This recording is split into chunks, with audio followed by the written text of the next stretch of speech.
The epic conclusion to the Halo trilogy was so hotly anticipated, the hype was only really matched by its predecessor, and in many ways exceeded what everyone was expecting, because that was the only thing that could have happened really.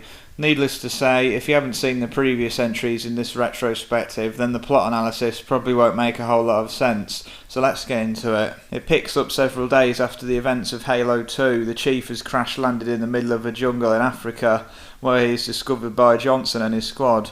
Initially thinking he's dead or severely impaired, he springs to life, surprising Johnson and everyone else. Thereafter, the Arbiter shows up and the Chief pulls a gun on him, but Johnson explains that he's joined forces with the Marines and is now an ally. Obviously, the team needs to get back to base for further instructions, but Johnson is captured trying to get everyone out. After the Chief rescues him, they then go back to the Crow's Nest, an old battle station being used as a bastion of defence to receive instruction. The Covenant soon attack the base after Truth hacks their network and sends them a message, and there's no choice but to abandon the place and destroy it. Barely making it out, the scattered Marines must regroup in a town called Voy. On the way, it's discovered the Forerunner ship has landed on Earth and the UNSC believe it should be destroyed. The Chief and his squad clear any Covenant forces preventing an attack. Barely with any time to spare, the UNSC fleet arrives and opens fire. Alas, it's too late, as it gets activated and it's unclear what has happened. Out of slip space, a Flood ship crashes and it's believed to contain Cortana. The Chief makes his way inside and discovers what appears to be her. Guilty Spark also turns up and explains he is now the Chief's servant. Reluctant to cooperate, they team up and examine the device. It turns out it was only a message and that the ship created a portal on the other side is a way to defeat the Flood and stop the rings being fired once and for all. Our place called the Ark. Unsure if it's a trap or not, the human and elite forces team up and venture through the portal. Reluctant at first, as they've obviously spent the last 3 decades killing each other, they must put aside their differences and team up. After making landfall, the Chief makes his way to the map room, as they obviously need to know where the control room is. The Marines and elites make their way towards 3 towers as they need to deactivate the barrier protecting the Citadel, but Johnson's team is overwhelmed and captured by the brutes as they need a human to activate the rings. After Chief deactivates the shield, the Flood arrive again, flying in with high charity through slip space. The Arbiter and the Chief fight their way through the Citadel and the Flood join forces with them, as it's obviously within their interest to not get vaporised as well, and they stop the rings before it's too late. The Arbiter finally has his revenge on the Prophet of Truth, but just as they try to escape, the Flood turn on them. After narrowly escaping, Chief sees a vision of what appears to be Cortana and he obviously follows. It's here they learn a new ring is being built to replace the one he destroyed. Knowing Cortana is on high charity, he makes his way inside to retrieve her and she can activate the ring and destroy the Ark. After saving her, they decide to destroy High Charity to buy time. The Arbiter and Chief make their way to the control room along with Johnson, while the remaining elites and Marines go back through the portal to their safety. The trio meets Spark at the control room. After discovering their plans, Spark turns on them and attacks Johnson. Chief then destroys Spark and has a final moment with Johnson before he passes, saying to never let Cortana go. Cortana then activates the ring and Chief and Arbiter escape in a climactic Warthog run that mirrors the end of the first game. With literal seconds to spare, the pair land in the back of Johnson's docked ship and they take off just as the ring fires. Back on Earth, there is a memorial service as the Human Covenant War has finally ended.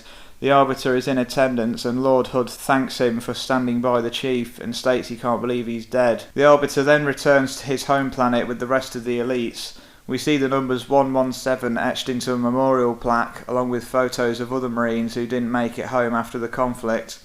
We then cut back to the Chief for a final time as what's left of the ship is floating in space.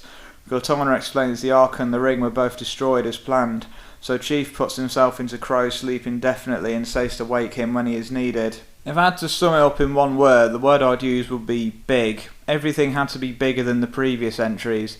The levels were larger than anything before. There was a vast array of new weapons and vehicles the series hadn't seen before, and it's actually surprising to see so much innovation so late in the series.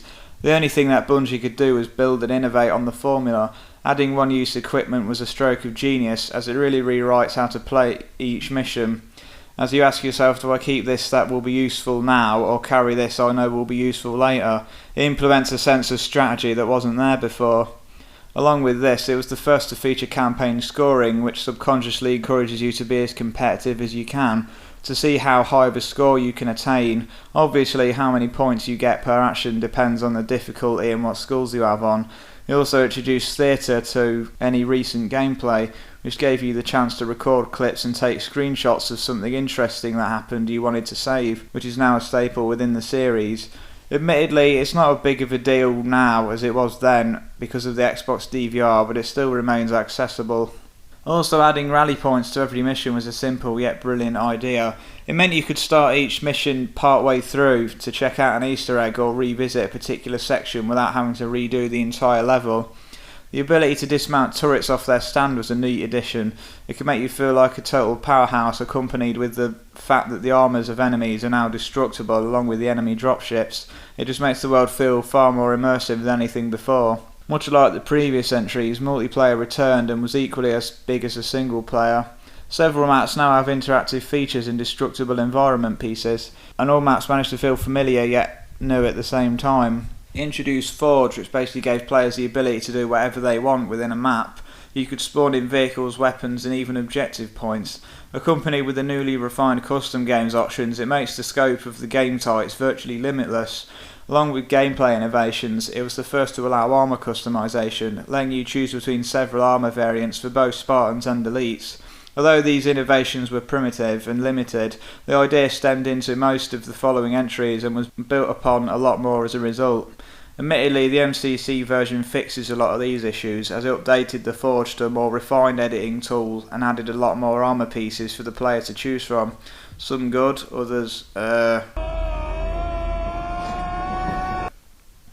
But it's only really for the Spartans. The Elite customization is still pretty limited, which I guess leads me to my much reluctant gripes with this game. One thing I dislike is how the Arbiter is basically just an extra now, considering how integral to the plot he was in the previous game.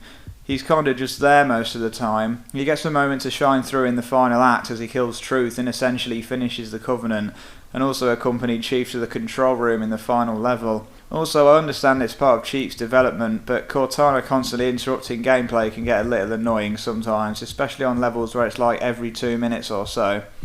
One nitpick I have is on the second to last level, all the new weapons introduced appear on High Charity, which is kind of strange because when you left it in the previous game, none of these weapons were present, which doesn't really add up.